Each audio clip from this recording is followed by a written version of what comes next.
Company को पूछा गया कि भाई आप कहां से व्यापार शुरू करेंगे या लूटमार शुरू करेंगे, तो ईस्ट इंडिया कंपनी ने कहा सूरत शहर से करेंगे। सूरत ही क्यों? भारत में तो ऐसे 600 से ज्यादा शहर थे। आगरा था, अलीगढ़ था, बरेली था, दिल्ली था, शाहजहांपुर था, सहारनपुर था, रुड़की था, हरिद्वार था, ऐसे 600 से ज्यादा शहर थे। सूरत ही क्यों? कारण यह था कि उस जमाने में सूरत भारत का सबसे बड़ा पैसे वाला शहर था। आज मैं आपसे यह पूछूं कि भारत में सबसे ज्यादा पैसे वाला शहर कौन सा, तो क्या कहेंगे आप? मुंबई कहेंगे ना। मुंबई को भारत की आर्थिक राजधानी कहा जाता है, फाइनेंशियल कैपिटल भारत में मुंबई है। सबसे ज्यादा पैसे वाला शहर मुंबई है, सबसे ज्यादा टैक्स देने वाला शहर मुंबई है, सबसे ज्यादा खर्चा करने वाला शहर मुंबई है, सबसे ज्यादा टैक्स जहां इकट्ठा होता वो मुंबई है। 1618 में मुंबई जैसा शहर होता था सूरत।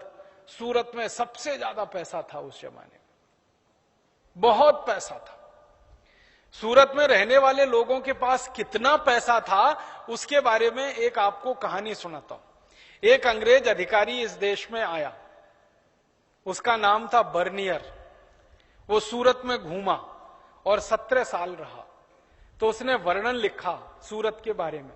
तो वो कहता है कि मैं सूरत के किसी भी घर में गया तो हर एक घर में मैंने सोने के सिक्कों का ऐसा ढेर देखा जैसे गेहूं और चने का ढेर लगा रहता है। हर एक घर में सोने के सिक्कों का ऐसा ढेर देखा जैसे घरों में गेहूं और चने का ढेर होता है। और बर्नियर अपनी डायरी में लिखता है कि सूरत के लोग इतने मालदार हैं, इतने पैसे वाले हैं कि किसी को पता ही नहीं है कि उसके पास कितनी संपत्ति है। वो अपनी डायरी में लिखता है कि मैंने बहुत लोगों के घरों में पूछा कि आपके पास कितने सोने के सिक्के हैं, तो हर एक ने मुझे जवाब दिया मालूम नहीं कितने सोने के सिक्के हैं, क्योंकि गिने नहीं है। और फिर वो बर्नियर कहता है यहां के लोग तो बोलते हैं कि ये सोने के सिक्कों को तराजू में तौल के रखते हैं, 10 किलो, 20 किलो, 50 किलो, 100 किलो, गिनने की फुर्सत नहीं है किसी के पास, इतने सोने के सिक्के घर घर में हैं। फिर वो अपनी डायरी में लिखता है कि अगर सूरत शहर को ही लूटना पड़े तो इसी एक शहर को लूटने में कम से कम 1000 साल लग जाएंगे, इतनी संपत्ति इस शहर में है। सूरत बहुत पैसे वाला शहर था। आप पूछेंगे भाई सूरत में पैसा कहां से आया, इतने सोने के सिक्के कहां से आए? सोने का सिक्का इस देश में सोना पैदा नहीं होता, आपको मालूम है? इस देश में सोने का उत्पादन ज्यादा नहीं होता। सोने की एक ही खदान है इस देश में, वो भी कर्नाटक में है, कोलार में एक ही खदान है, बाकी तो दूसरी है ही नहीं पूरे देश में। तो जिस देश में सोने की एक ही खदान हो वहां लोगों के घर घर में सोने का ढेर लगा हो, ये कहां से आया? सूरत उस समय का सबसे बड़ा व्यापारिक केंद्र था। जैसे आज मुंबई है ना व्यापार का केंद्र, वैसे सूरत था। भारत का सारा माल विदेशों में बिकने के लिए सूरत से ही जाता था, क्योंकि सूरत में बहुत बड़ा बंदरगाह हुआ करता था। तो भर भर के पानी के जहाज भारत का माल सूरत से बाहर जाता था विदेशों में। और हमारा माल दुनिया के जिस देश में भी जाता था बिकने के लिए, वहां हम अपना माल बेचते थे और बदले में सोना आता था हमारे देश में। कारण क्या था? 16वीं शताब्दी और 17वीं शताब्दी में व्यापार में जो माध्यम था ना एक्सचेंज का, वो सोना था। जैसे आज व्यापार में माध्यम है रुपया। आप कोई चीज खरीदते हैं रुपए से, कोई चीज बेचते हैं रुपए में। 16वीं और 17वीं शताब्दी में कोई चीज खरीदी जाती थी सोने में और कोई चीज बेची जाती थी सोने में। तो भारत से तरह तरह की चीजें बिकने के लिए जाती थी। उसमें सबसे ज्यादा बिकने के लिए जाता था कपड़ा भारत का, क्योंकि भारत में कपड़ा सबसे अच्छी क्वालिटी का बनता था 17वीं शताब्दी में। आपको मालूम है भारत के कपड़े की कहानी? यहां पे ढाका की मलमल बनती थी। मलमल नाम सुना है? मलमल एक खास तरह का कपड़ा होता है। ढाका एक शहर था इस देश में जो बांग्लादेश का अभी हिस्सा हो गया, पहले वो भारत में था। तो ढाका की मलमल बनती थी और 15 मीटर लंबा मलमल के कपड़े का थान तह करते जाओ करते जाओ करते जाओ तो माचिस की एक डिब्बी में आ जाता था। इतनी बारीक बुनाई होती थी मलमल की। ढाका में मलमल बनती थी, सूरत में मलमल बनती थी, मालवा में मलमल बनती थी। आप में से कुछ कार्यकर्ता आए हैं मध्य प्रदेश से। मध्य प्रदेश में एक इलाका जिसको मालवा कहते हैं, इंदौर है, उज्जैन है, रतलाम है, तो मालवा में जबरदस्त किस्म का कपड़ा बनता था। भारत में ऐसे 350 से ज्यादा बड़े शहर थे जहां कपड़ा बनाने के बड़े बड़े केंद्र चलते थे। बहुत अच्छी क्वालिटी का कपड़ा बनता था। दुनिया में कोई इतना अच्छा कपड़ा बना नहीं पाता था जो भारत में बनता था। आप पूछेंगे भारत के कपड़े में ऐसी क्या खासियत थी? कपड़े में खासियत यह थी कि भारत में कपास बहुत अच्छी क्वालिटी का होता था। कपड़ा बनता है कपास से। कपास हिंदुस्तान में सभी राज्यों में होता है, उत्तर, दक्षिण, पूरब, पश्चिम, एक भी राज्य ऐसा नहीं भारत में जहां कपास नहीं होता। तो अच्छी क्वालिटी का कपास पैदा होगा तो अच्छा कपड़ा बनेगा। तो बहुत अच्छा कपड़ा भारत में बनता था और वो कपड़ा दुनिया के सब देशों में बिकने के लिए जाता था। उसको बेचने के लिए पानी के जहाज लगते थे, उस समय हवाई जहाज नहीं चलते थे, तो सारे पानी के जहाज सूरत से कपड़ा भरकर विदेशों में जाया करते थे और उधर से सोना लेके आया करते थे। आपको इतिहास की ये जानकारी दूं तो आपको गर्व होगा। भारत का कपड़ा जब पेरिस में बिकता था, लंदन में बिकता था, न्यूयॉर्क में बिकता था, वॉशिंगटन में बिकता था, अमेरिका के, कनाडा के आसपास के यूरोप के देशों में बिकता था, तो तराजू में रखा जाता था भारत का कपड़ा। तो जितने वजन का भारत का कपड़ा होता था उतने ही वजन का सोना हमें मिलता था। अगर मान लीजिए हमने एक कपड़े का थान बेचा और वो 1 किलो का है तो 1 किलो सोना हमें मिलता था। हमारे कपड़े की इतनी जबरदस्त क्वालिटी थी। सारी दुनिया के लोग हमारा कपड़ा पहनते थे। आपको सुन के ताज्जुब होगा, रोमन साम्राज्य में 3000 साल जितने राजा हुए, जितनी रानियां हुई, सब भारत का कपड़ा पहनकर ही जिंदा रहते थे। 3000 साल रोमन साम्राज्य में। और जब रोमन साम्राज्य का पतन हो गया, यूरोप और अमेरिका और ये कनाडा जैसे देश उभर आए, तो फिर इनके यहां भारत का कपड़ा बिकने लगा। तो हमारा कपड़ा बहुत जबरदस्त बिकता था, उसके बदले में हमको सोना मिलता था। कपड़े जैसी ही एक दूसरी चीज अपनी बहुत बिकती थी दुनिया के देशों में, और वो थी भारत का लोहा, स्टील। हमारे भारत में कच्चे लोहे की बड़ी खदानें हैं। आप जानते हैं कच्चा लोहा इस देश में बहुत होता है। उड़ीसा में भरपूर मात्रा में है, झारखंड में भरपूर मात्रा में है, कर्नाटक में भरपूर मात्रा में है, महाराष्ट्र में भरपूर मात्रा में है। भारत के 12 राज्यों में कच्चा लोहा बहुत अधिक मात्रा में मिलता है। तो लोहे की खदानें बहुत हैं, हजारों साल से कच्चा लोहा निकल रहा है, और जिस देश में कच्चा लोहा निकलेगा वहीं पर स्टील बन सकता है। स्टील बनाने के लिए कच्चा लोहा चाहिए, तो भारत में कच्चा लोहा होता था, हम उसका स्टील बनाते थे। और 17वीं शताब्दी में 20,000 से ज्यादा फैक्ट्रियां थी जो स्टील बनाती थी इस देश में, और इस क्वालिटी का स्टील बनाते थे इस देश में जिसमें कभी जंग नहीं लगता था। आज 21वीं शताब्दी में सारी हाईफाई टेक्नोलॉजी के बाद जो स्टील बनता है उसमें जंग लग जाता है। आपको मालूम है, भारत के स्टील में जंग नहीं लगता था। और अगर आप उसका प्रमाण देखना चाहें तो दिल्ली के पास मेहरौली नाम का एक छोटा सा गांव है, वहां एक लौह स्तंभ खड़ा हुआ है, उसको जाके देख लीजिए।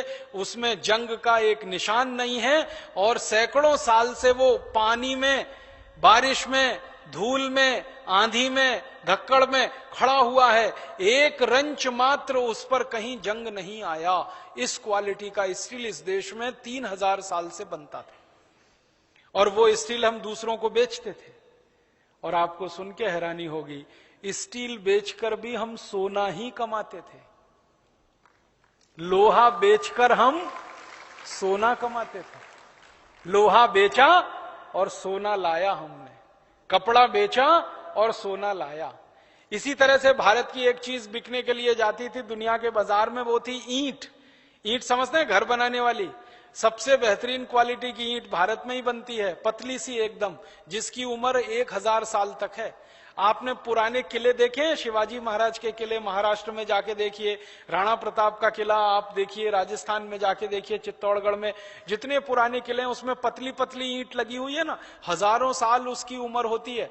मोटी ईंट जल्दी टूटती है, पतली ईंट टूटती नहीं है जल्दी। तो वो पतली ईंट हम बनाते थे। दुनिया के बहुत सारे देश हमसे ईंट खरीद के ले जाते थे। ईंट को ईंट से जोड़ने के लिए हमारे यहां चूना बनता था, चूना, और वो चूना दुनिया के देशों में हम बेचते थे। तो हमारी ईंट बेचते थे तो भी हमको सोना चांदी ही मिलता था, चूना बेचते थे तो भी सोना चांदी ही मिलता था, कपड़ा बेचते थे तो भी सोना चांदी मिलता था, लोहा बेचते थे तो भी सोना चांदी मिलता था। भारत से मसाले जाते थे बिकने के लिए, वो तो आप सभी ने पढ़ा होगा।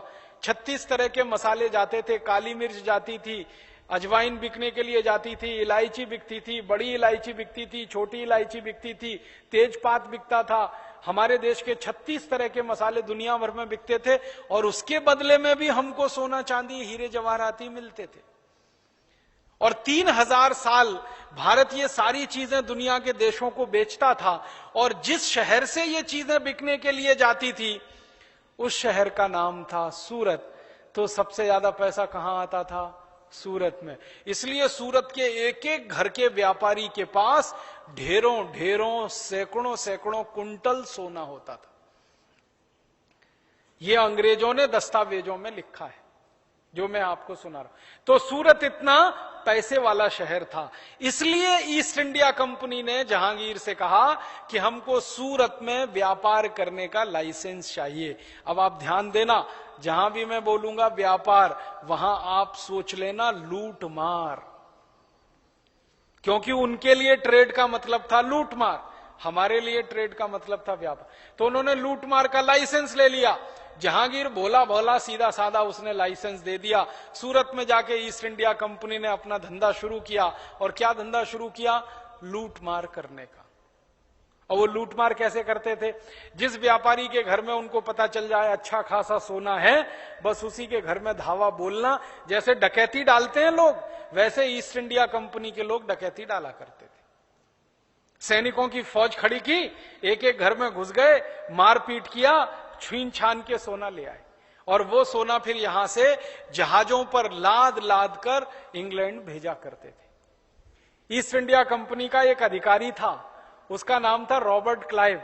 वो 1750 में भारत आया था, और 1757 में उसने एक युद्ध लड़ा था प्लासी का।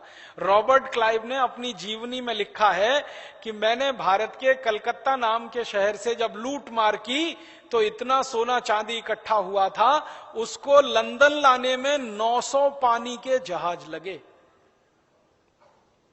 900 पानी के जहाज, एक दो नहीं, 900 शिप्स।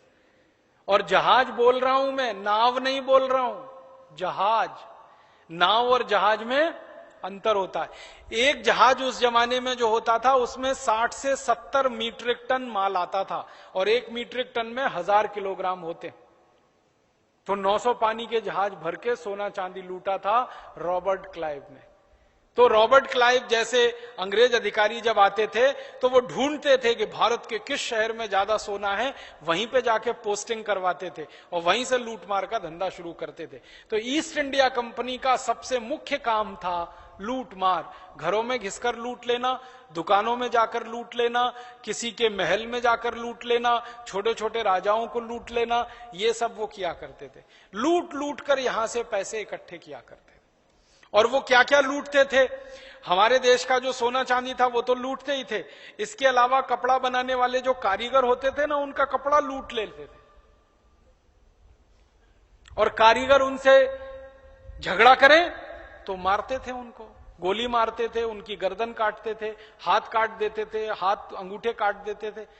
तो कारीगरों से कपड़ा लूट लिया, व्यापारियों के घर में से सोने चांदी के सिक्के लूट लिए, फिर किसी के पास से कुछ लूट लिया, किसी के, और जो कुछ लूटते थे वो फोकट में मिला ना उनको, तो उसको ले जाके वो बेचते थे लंदन में, पेरिस में, दूसरे शहरों के बड़े बड़े बाजारों में। और उससे जो मुनाफा होता था वो ईस्ट इंडिया कंपनी का प्रॉफिट माना जाता था। आपको सुन के ताज्जुब होगा, जब ईस्ट इंडिया कंपनी भारत आई थी तो उनके खजाने में पैसे नहीं थे। ईस्ट इंडिया कंपनी इंग्लैंड में दिवालिया कंपनी थी। दिवालिया आप समझते हैं, जिनके पास कुछ नहीं होता, ठन ठन गोपाल, एक धेला नहीं खजाने में। ईस्ट इंडिया कंपनी बनाई थी कुछ ऐसे लुटेरों ने जो समुद्र के पानी के जहाजों को लूटने का काम करते थे। ईस्ट इंडिया कंपनी उन्होंने बनाई थी। इंग्लैंड के कुछ लुटेरे थे जिनको कहा जाता था बोर्ड ऑफ डायरेक्टर्स। तो ईस्ट इंडिया कंपनी का जो बोर्ड ऑफ डायरेक्टर्स था वो बड़े बड़े डॉन माफिया किस्म के लोग थे उस जमाने के। उन्होंने बनाई थी वो कंपनी। पैसे पास में थे नहीं, उसको ले आए वो भारत में और सीधे लूटमार करना शुरू कर दिया, तो पैसे आ गए। उस पैसे से फिर सारा खेल खेलना उन्होंने शुरू किया। पहले पैसे लूटे, फिर उस पैसे से उन्होंने सैनिक रखना शुरू किया, फिर सेना बढ़ गई तो और ज्यादा लूटमार करना शुरू किया। जहां जहां उनकी लूटमार होती थी, स्थानीय राजाओं के साथ उनका संघर्ष होता था, युद्ध होता था। कभी ईस्ट इंडिया कंपनी जीत जाती थी, कभी कोई राजा जीत जाता था। जो राजा जीत जाता था वहां ईस्ट इंडिया कंपनी लूटमार नहीं कर पाती थी, और जहां का राजा हार गया बस पूरी जगह को वो लूटते थे। एक उदाहरण से बताता हूं। पंजाब हमारा एक बड़ा राज्य था उस जमाने में, 17वीं शताब्दी। पंजाब के एक राजा हुआ करते थे महाराजा रणजीत सिंह, नाम सुना आपने? ईस्ट इंडिया कंपनी ने महाराजा रणजीत सिंह के राज्य में 10 बार लूटमार करने का प्रयास किया। हर बार महाराजा रणजीत सिंह की सेनाओं ने ईस्ट इंडिया कंपनी के सैनिकों को मौत के घाट उतार दिया, हर बार। जब जब ईस्ट इंडिया कंपनी पंजाब की तरफ गई, महाराजा रणजीत सिंह के सैनिक इतने शूरवीर और ताकतवर थे, एक भी अंग्रेज जिंदा नहीं बचा। जब भी वो गए लूट मार कर, कभी जलंधर में, कभी कपूरथला में, कभी अमृतसर में, कभी लाहौर में। उस समय लाहौर जो था ना वो पंजाब का ही हिस्सा था, ये तो बंटवारे में पाकिस्तान चला गया। तो भारत के पंजाब राज्य में जब भी ईस्ट इंडिया कंपनी ने कदम रखा, महाराजा रणजीत सिंह ने पूरी ताकत से उनका मुकाबला किया और हर बार अंग्रेजों को हरा के वहां से वापस भेजा। तो पंजाब को नहीं लूट पाते थे वो जल्दी। ऐसे ही हमारे मध्य भारत में, मध्य प्रदेश में झांसी है ना, झांसी में महारानी लक्ष्मीबाई हुआ करती थी। उसके राज्य में जब भी अंग्रेजों ने कदम रखा लूट पार करने के लिए, झांसी की रानी लक्ष्मीबाई ने जबरदस्त संघर्ष किया उनके साथ, और जल्दी अंग्रेज कामयाब नहीं हो पाए। आपको मालूम है, झांसी की रानी लक्ष्मीबाई के राज्य में जब जब अंग्रेज लूटने के लिए गए, हर बार अंग्रेज पराजित होकर लौटे। एक बार झांसी की रानी के विश्वास पात्रों के गद्दारी से झांसी की रानी गिरफ्तार हुई और मारी गई। उसके पहले कभी लूट नहीं पाए अंग्रेज झांसी को। ऐसे ही दक्षिण भारत में एक जबरदस्त रानी हुआ करती थी, कित्तूर चेन्नम्मा। बेलगाम है, कर्नाटक वाले यहां कुछ आए हैं, कर्नाटक में बेलगाम है। बेलगाम के पास एक छोटा सा गांव है कित्तूर, वहां उसका जन्म हुआ, इसलिए नाम पड़ गया कित्तूर चेन्नम्मा। दक्षिण भारत में गांव का नाम अपने नाम के साथ लिखने की परंपरा है। दक्षिण के जो नाम होते हैं ना, आपने सुना है HD देवेगौड़ा, तो एच माने हरदनहल्ली, हरदनहल्ली उसके गांव का नाम है, देवेगौड़ा का। गांव का नाम पहले लिखते हैं, अपना नाम बाद। तो कित्तूर चेन्नम्मा, कित्तूर गांव का नाम।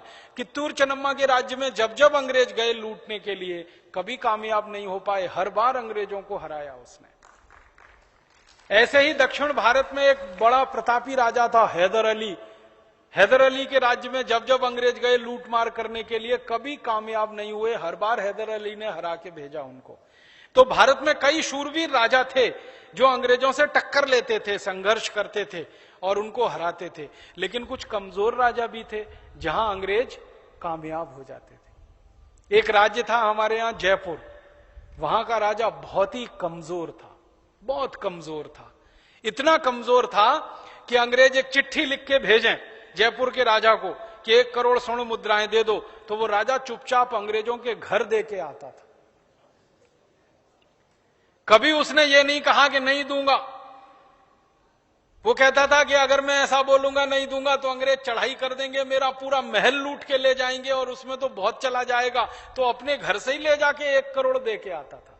अब अंग्रेज एक बार 1 करोड़ मांगते थे तो अगली बार कहते थे 10 करोड़ दे दो, तो फिर वो राजा जाता था 10 करोड़ दे के आता था। तो ऐसे कमजोर राजा भी थे इस देश में। जयपुर के, मैंने तो नाम लेके कह दिया, ऐसे कई कमजोर राजा थे, वो चुपचाप दे के आते थे। तो ईस्ट इंडिया कंपनी का जो धंधा चला इस देश में, वो इस तरह से चला। लूट मार करके इस देश में से पैसा उन्होंने बनाना शुरू किया। जिस कंपनी के पास एक ढेला नहीं था उनके खजाने में, वो जब भारत आ गए और 10-15 साल उनका ये धंधा चल पड़ा लूट मार का, करोड़ों स्टर्लिंग पाउंड उनके खजाने में जमा हो गए। फिर जब बहुत पैसा उनको मिल गया